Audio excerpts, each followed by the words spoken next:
Hello everyone and welcome to my channel economics mantra. आज के इस वीडियो में हम डिस्कस करेंगे Keynesian psychological law of consumption की इम्प्लिकेशंस के बारे में। इसी लॉ पर एक वीडियो मैंने पहले भी बनाया था जिसमें मैंने इस लॉ का बेसिक पार्ट एक्सप्लेन किया है। तो अगर किसी ने वो वीडियो नहीं देखा और अगर आप देखना चाहते हैं तो उसका लिंक मैंने डिस्क्रिप्शन में दे दिया है।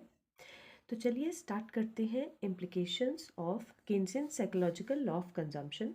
लेकिन उससे पहले हम साइकोलॉजिकल लॉ ऑफ कंजम्पशन का मीनिंग एक बार फिर से रिवाइज कर लेते हैं। प्रोफेसर केन्स के साइकोलॉजिकल लॉ ऑफ कंजम्पशन में उन्होंने ये बताया था कि जब सोसाइटी में इनकम बढ़ती है तो कंजम्पशन भी बढ़ता है, लेकिन कंजम्पशन में होने वाली इंक्रीज इनकम में होने वाली इंक्रीज से कम रहती है। यानी कि अगर हमारी इनकम जितनी बढ़ती है तो कंजम्पशन की इंक्रीज उससे कम होती है। इट मीन्स हमारी मार्जिनल प्रोपेंसिटी टू कंज्यूम 1 से कम रहती है। तो इसी लॉ से कुछ कंक्लूजन्स जो हैं वो उन्होंने निकाले थे जिन्हें हम इनकी इम्प्लिकेशंस में पढ़ेंगे। तो इसकी पहली इम्प्लिकेशन है strategic importance of investment. Professor Keynes ने अपने इस इम्प्लिकेशन में इन्वेस्टमेंट की इम्पोर्टेंस को हाईलाइट किया है। उन्होंने बताया है कि इन्वेस्टमेंट इकोनॉमी के लिए कितना इम्पॉर्टेंट है वो इस लॉ से पता चलता है। एक कंट्री में एम्प्लॉयमेंट को या इनकम को बढ़ाने के लिए एग्रीगेट डिमांड को बढ़ाना ज़रूरी है, बिकॉज एम्प्लॉयमेंट या इनकम एग्रीगेट डिमांड पर डिपेंड करते हैं। और एग्रीगेट डिमांड दो कंपोनेंट्स पर डिपेंड करती है, consumption and investment. Professor Keynes के अकॉर्डिंग शॉर्ट रन में कंजम्पशन जो है वो रहता है कांस्टेंट, इसको हम ज़्यादा चेंज नहीं कर सकते। तो इसलिए एग्रीगेट डिमांड में अगर चेंज करना है तो हमें इन्वेस्टमेंट पर डिपेंड होना पड़ेगा। यानी कि अगर हम इन्वेस्टमेंट को बढ़ाएंगे तो एग्रीगेट डिमांड इंक्रीज होगी और एम्प्लॉयमेंट इंक्रीज होगा और देश में इनकम इंक्रीज हो जाएगी। नेक्स्ट इसमें इम्प्लिकेशन है possibility of general over production and unemployment. उनके इस लॉ से ये हाईलाइट होता है कि देश में ओवर प्रोडक्शन और अनएम्प्लॉयमेंट हो सकता है, इसकी पॉसिबिलिटी है। ओवर प्रोडक्शन का मतलब है कि जब सप्लाई ज़्यादा है लेकिन डिमांड कम है, और अनएम्प्लॉयमेंट यानी कि लेबर की डिमांड जो है वो कम है और लेबर की सप्लाई बहुत ज़्यादा है। तो केन्स के इस लॉ से ये निकल के आता है कि देश में ओवर प्रोडक्शन हो सकता है, उस ओवर प्रोडक्शन की वजह से अनएम्प्लॉयमेंट क्रिएट हो सकती है। बिकॉज उन्होंने ये बताया कि इनकम जितनी बढ़ेगी कंजम्पशन उससे कम बढ़ेगा। इसका मतलब ये है कि लोग अपनी सारी इनकम खर्च नहीं कर रहे, वो अपनी इनकम में से कुछ हिस्सा सेव भी कर रहे हैं। और अगर वो सेव कर रहे हैं इट मीन्स देश में जितना आउटपुट प्रोड्यूस हुआ है वो सारा का सारा कंज्यूम नहीं हो रहा है। इट मीन्स कुछ प्रोडक्शन बिकने से रह जाएगा, वो स्टॉक्स में पड़ा रह जाएगा। तो अगर ऑलरेडी स्टॉक्स पड़े होंगे तो प्रोड्यूसर्स और ज़्यादा प्रोडक्शन नहीं करवाना चाहेंगे या वो कम प्रोडक्शन करेंगे। तो अगर प्रोडक्शन कम करेंगे तो उन्हें लेबर की रिक्वायरमेंट भी कम होगी, तो ऐसे में वो लेबर को काम से निकाल सकते हैं या कुछ लोगों का काम जा सकता है और ऐसे में देश में अनएम्प्लॉयमेंट जो है वो क्रिएट हो सकती है। तो ये जाहिर होता है कि देश में ओवर प्रोडक्शन क्यों होगा, क्योंकि लोग कंजम्पशन कम कर रहे हैं तो ओवर प्रोडक्शन हो गया, यानी कि स्टॉक्स बच गए और उस बचे हुए स्टॉक्स की वजह से अनएम्प्लॉयमेंट क्रिएट हो जाएगा। थर्ड इसमें इम्प्लीकेशन है, थर्ड इम्प्लीकेशन उन्होंने दी है रेफ्यूटेशन ऑफ सेज लॉ। यानी कि प्रोफेसर से के नियम को खंडित किया गया है, उसे रिफ्यूट किया गया है। यानी कि उन्होंने बताया है कि प्रोफेसर से का जो नियम है वो लागू नहीं होता, वो एप्लीकेबल नहीं होता। अब बात करते हैं कि प्रोफेसर से का नियम क्या था। प्रोफेसर जे बी से जो कि क्लासिकल इकोनॉमिस्ट थे, उन्होंने एक नियम दिया था जिसके अकॉर्डिंग उन्होंने बोला था supply creates its own demand.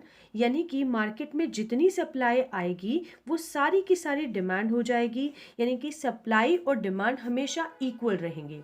लेकिन केन्स के इस लॉ से जो उन्होंने स्टेटमेंट दिया उससे ये पता चलता है कि सप्लाई डिमांड के बराबर हो ऐसा ज़रूरी नहीं होता है, क्योंकि लोग जितना इनकम उनकी बढ़ रही है वो कंजम्पशन उससे कम बढ़ाते हैं, यानी कि वो सारी इनकम कंज्यूम नहीं करते और वो सेव कर लेते हैं। इट मीन्स देश में जितना प्रोडक्शन बना है वो सारा का सारा बिका नहीं है। इट मीन्स सप्लाई और डिमांड इक्वल नहीं है, इनफैक्ट सप्लाई डिमांड से ज़्यादा है। जैसे कि हमने इस ऊपर वाले पॉइंट में पढ़ा कि स्टॉक्स बच गए। अगर स्टॉक बच रहे हैं इट मीन्स लोग सारी चीज़ डिमांड नहीं कर रहे हैं, यानी कि जितनी सप्लाई है उतनी डिमांड नहीं है। तो यहाँ से पता चलता है कि से का जो लॉ है वो एप्लीकेबल नहीं हो रहा है। नेक्स्ट इसमें फोर्थ जो इम्प्लीकेशन है that is decline in marginal efficiency of capital, जिसे शॉर्ट फॉर्म में हम MEC लिखते हैं। प्रोफेसर केन्स के इस नियम के according marginal efficiency of capital जो है वो कम हो जाती है। अब वो कम हो जाती है तो उससे पहले हमें ये पता होना चाहिए कि मार्जिनल एफिशिएंसी ऑफ कैपिटल होता क्या है।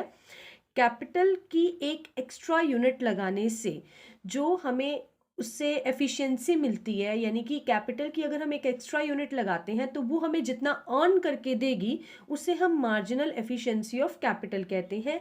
सीधी से वर्ड्स में अगर हम बात करें तो जो हम बिजनेस में इन्वेस्ट करते हैं, जो हम बिजनेस में कैपिटल इन्वेस्ट करते हैं, वो कैपिटल हमें कितना कमा कर दे रही है उसे मार्जिनल एफिशिएंसी ऑफ कैपिटल कहा जाएगा। तो प्रोफेसर केन्स के इस नियम के according marginal efficiency of capital कम कैसे होती है, जैसे कि हमने इस पॉइंट में भी पढ़ा है कि प्रोड्यूसर्स का सारा सामान बिका नहीं, उनके पास सप्लाई बच जाएगी, स्टॉक बच जाएगा। ऐसा क्यों होगा? क्योंकि लोगों की इनकम जितनी इंक्रीज हो रही है लोग कंजम्पशन उससे कम बढ़ा रहे हैं, लोग सेविंग कर रहे हैं और सारा प्रोडक्शन जो है वो कंज्यूम नहीं हो रहा क्योंकि डिमांड उतनी नहीं है। लोगों ने डिमांड कम की है क्योंकि वो कंजम्पशन कम कर रहे हैं। तो ऐसे में स्टॉक बच जाएगा और उस स्टॉक से छुटकारा पाने के लिए, उस स्टॉक को निकालने के लिए प्रोड्यूसर्स उसे कम रेट पर जो है वो बेचेंगे। तो ऐसे में उनकी प्रॉफिटेबिलिटी कम हो सकती है, उनके प्रॉफिट्स कम हो जाएंगे। तो प्रॉफिट्स अगर कम हो जाएंगे, प्रॉफिटेबिलिटी अगर कम हो जाएगी तो इट मीन्स जो उनकी एक्सपेक्टेशन थी इन्वेस्टमेंट से, अब उनको उससे कम प्रॉफिट जो है वो मिल रही है। तो हम कह सकते हैं कि जो उन्होंने इन्वेस्ट किया, जो वो कमाना चाह रहे थे, जो कैपिटल उन्होंने इन्वेस्ट की थी जिस इनकम के लिए, अब वो इनकम उनकी कम हो गई है, प्रॉफिटेबिलिटी कम हो गई है। तो बिजनेस में मार्जिनल एफिशिएंसी ऑफ कैपिटल पहले से कम रह गई है। नेक्स्ट पॉइंट है इसमें under employment equilibrium. Under employment equilibrium भी प्रोफेसर केन्स ने इस नियम से जो है वो जाहिर किया है। उन्होंने बताया कि इक्विलिब्रियम जो है वो अंडर एम्प्लॉयमेंट की कंडीशन में भी हो सकता है। अब पहले बात करते हैं कि इक्विलिब्रियम होता क्या है। इक्विलिब्रियम का मतलब है जब डिमांड और सप्लाई इक्वल हो जाते हैं, और अंडर एम्प्लॉयमेंट का मतलब है less than full employment level. जब हमारा लेवल फुल एम्प्लॉयमेंट के लेवल से, यानी कि पूर्ण रोजगार के लेवल से जब कम रोजगार होता है तो उसे अंडर एम्प्लॉयमेंट कहा जाता है। तो प्रोफेसर केन्स के इस नियम के अकॉर्डिंग डिमांड और सप्लाई इक्वल तो आ जाते हैं लेकिन वो अंडर एम्प्लॉयमेंट लेवल पर आएंगे। अंडर एम्प्लॉयमेंट का मतलब बेरोजगारी के साथ, यानी कि देश में कुछ अनएम्प्लॉयमेंट रह जाएगी और उस अनएम्प्लॉयमेंट के होते हुए डिमांड और सप्लाई बराबर हो जाएंगे। जैसे कि हमने यहाँ पर पढ़ा सेकेंड पॉइंट में कि अनएम्प्लॉयमेंट की पॉसिबिलिटी है, और अनएम्प्लॉयमेंट होगा, बेरोजगारी होगी क्योंकि लोग सारा सामान नहीं खरीद रहे, जितना प्रोडक्शन है वो सारा का सारा मार्केट में नहीं बिक रहा है बिकॉज कंजम्पशन कम इंक्रीज हो रहा है इनकम से। तो ऐसे में इक्विलिब्रियम तो आ जाएगा, डिमांड कम होके सप्लाई के इक्वल तो आ जाएगी, लेकिन उस केस में कुछ अनएम्प्लॉयमेंट रह जाएगा, तो जिसे कहेंगे under employment equilibrium. Next implication इसमें है over saving gap. Over saving gap का मतलब है कि लोग जितनी सेविंग कर रहे हैं वो सेविंग एक लेवल से ऊपर चली जाएगी, बहुत ज़्यादा सेविंग्स हो जाएंगी। ऐसा क्यों होगा? बिकॉज इनकम जितनी इंक्रीज हो रही है, बार बार वही पॉइंट आ रहा है, इनकम जितनी इंक्रीज हो रही है कंजम्पशन उससे कम इंक्रीज हो रहा है। तो इट मीन्स बाकी इनकम का हिस्सा कहाँ गया? वो लोगों ने सेव कर लिया। ऑब्वियस सी बात है कि लोगों की इनकम जितनी बढ़ी, उन्होंने कंजम्पशन कम बढ़ाया है तो बाकी हिस्सा इनकम का सेव हो गया। तो ऐसे में सेविंग धीरे धीरे धीरे करके जो है वो बढ़ती चली जाएगी और सेविंग का स्टॉक बहुत ज़्यादा हो जाएगा और कंट्री में सेविंग जितना होना चाहिए एक लेवल इक्विलिब्रियम के लिए जितना ज़रूरी है उससे ज़्यादा जो है वो सेविंग का लेवल क्रिएट हो जाएगा। और ज़्यादा सेविंग्स एक इकॉनमी के लिए अच्छी बात नहीं है, बिकॉज अगर वो सेविंग्स इन्वेस्ट ना की जाए तो ऐसे में मार्केट में मंदी आ सकती है, डिप्रेशन आ सकता है। नेक्स्ट पॉइंट है turning points of trade cycles. Turning points of trade cycles यानी कि एक ट्रेड साइकिल जो होता है जिसमें हम पढ़ते हैं कि इकॉनमी अप एंड डाउन से गुजरती है। यहाँ पर हम आउटपुट या इनकम ले सकते हैं और एक्स एक्सिस पर हम टाइम ले सकते हैं। आपने देखा होगा ट्रेड साइकिल को हम इस तरह से जो है वो शो करते हैं। ये एक अप एंड डाउन्स की जो वेव्स बनते हैं इन्हें हम ट्रेड साइकिल कहते हैं। तो प्रोफेसर केन्स के इस नियम के अकॉर्डिंग ट्रेड साइकिल्स जो है वो कैसे बनते हैं इकॉनमी में, जब इनकम बढ़ती है तो कंजम्पशन बढ़ रहा है लेकिन कंजम्पशन स्लोली बढ़ रहा है। तो एक लेवल जब आएगा जब हम इकॉनमी में सब कुछ इंक्रीज हो रहा है, इन्वेस्टमेंट इंक्रीज हो रही है, प्रॉफिट्स इंक्रीज हो रहे हैं और इकॉनमी एक अच्छी कंडीशन में है, तो कंट्री एक टॉप पोजीशन पे मान लीजिए इकॉनमी आ जाती है, तो इस कंडीशन में इनकम बढ़ तो रही है लेकिन कंजम्पशन उससे कम बढ़ रहा है। तो ऐसे में क्या होगा, धीरे धीरे स्टॉक्स बचने शुरू हो जाएंगे, अनएम्प्लॉयमेंट शुरू हो जाएगा, सेविंग्स जो है वो ओवर होनी शुरू हो जाएंगी। तो ऐसे में प्रॉफिट्स प्रोड्यूसर्स के कम होने शुरू हो जाएंगे, तो इकॉनमी डाउन टर्न ले लेगी। तो इस तरह से बूम से हम डाउनफॉल की सिचुएशन में पहुंच सकते हैं और अगर ये एक पोजीशन कंटिन्यू रही तो करते करते हम डिप्रेशन में भी आ सकते हैं। लेकिन ये डिप्रेशन की सिचुएशन भी हमेशा नहीं रहेगी, बिकॉज जब हम बहुत लो लेवल पर भी होंगे तब भी जब उल्टा ये केस उल्टा भी हो सकता है कि इनकम कम हो गई लेकिन कंजम्पशन उतना ज़्यादा कम नहीं होता है। जैसे हमने यहाँ पढ़ा कि इनकम बढ़ी लेकिन कंजम्पशन उतना नहीं बढ़ा, ऐसे ही ऑपोजिट सिचुएशन में भी होता है कि इनकम कम हुई लेकिन कंजम्पशन उतना कम नहीं होता जितनी इनकम जो है वो डाउन हो रही है। तो इसलिए हमारा कंजम्पशन कुछ ना कुछ बना रहता है, इनकम कम होने पर भी हम खर्च करते हैं, तो कंजम्पशन बना रहेगा तो डिमांड धीरे धीरे बनी रहेगी और ये बढ़नी शुरू हो जाएगी। तो जब ये डिमांड बढ़ेगी तो एम्प्लॉयमेंट बढ़ेगा और एम्प्लॉयमेंट बढ़ने से इनकम बढ़ेगी तो इन्वेस्टमेंट भी बढ़ेगी। तो ऐसे में इकॉनमी अप टर्न लेना शुरू हो जाएगी और हम रिकवर कर जाएंगे। इस तरह से ट्रेड साइकिल में अप टर्न और डाउन टर्न्स जो हैं वो क्रिएट होते हैं। तो ये प्रोफेसर केन्स ने इसमें एक्सप्लेन किया है। नेक्स्ट इम्प्लीकेशन है हमारा स्टेट इंटरवेंशन। स्टेट इंटरवेंशन का मतलब है स्टेट का इंटरफेरेंस होना चाहिए इकॉनमी में, स्टेट यानी कि गवर्नमेंट का। तो प्रोफेसर केन्स के इस नियम से उन्होंने ये हाईलाइट किया है कि कंट्री में इकॉनमी में सरकार का इंटरफेरेंस करना कितना ज़रूरी है। बिकॉज यहाँ पर उन्होंने ये बताया कि देश के अंदर अगर इनकम को बढ़ाना है तो एग्रीगेट डिमांड को बढ़ाना ज़रूरी है और एग्रीगेट डिमांड जो है वो दो कंपोनेंट्स पे डिपेंड कर रही है, कंजम्पशन और investment. But consumption remains constant in short period, ये शॉर्ट पीरियड में कांस्टेंट रहता है, तो अल्टीमेटली हमें इन्वेस्टमेंट पर डिपेंड होना पड़ता है। लेकिन अगर डिप्रेशन जैसी सिचुएशन है तो उस वक्त एग्रीगेट डिमांड को बढ़ाने के लिए जो इन्वेस्टमेंट बढ़ाना होगा वो प्राइवेट सेक्टर कभी नहीं करेगा, क्योंकि एक मंदी की स्थिति में प्राइवेट सेक्टर कभी अपना पैसा ब्लॉक नहीं करना चाहेगा मार्केट में, वो कभी भी इन्वेस्टमेंट नहीं बढ़ाएगा। ऐसे में इन्वेस्टमेंट को बढ़ाने की रिस्पॉन्सिबिलिटी गवर्नमेंट की है, तो गवर्नमेंट इन्वेस्ट करेगी तो उससे कंट्री में एग्रीगेट डिमांड इंक्रीज होगी और देश में एम्प्लॉयमेंट और इनकम को बढ़ावा मिलेगा।